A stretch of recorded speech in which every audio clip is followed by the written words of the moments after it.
dantza pizau dator 2019an atarasan proiektu bat, mundu bat ONG-aren bitartez, eta proiektu honetan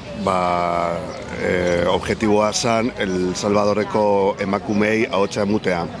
Zeren ari dira han situazio bat bizitzen, dala bortatzen da benian, zuzendian sartzen dabe kartzeletan, 10, 15, 30 urte.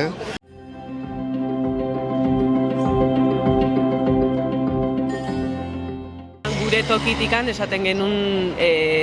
bizipen horiek oso zaila zirela gure larruan jartzia, eta orduan buelta pixka bat eman genion eta pentsatu genuen nolako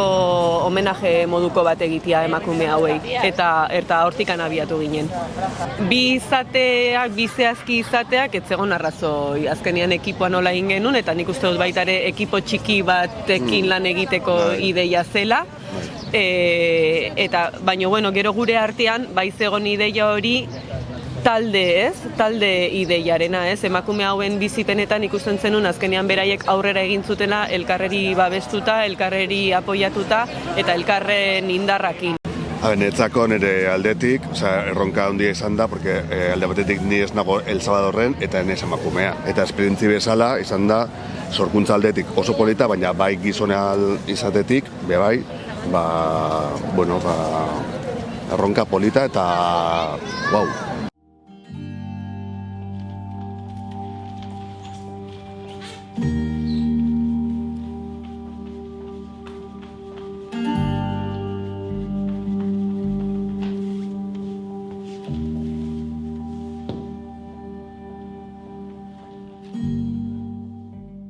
Gu emakume gara, baina ez gaude Salvadorren, orduan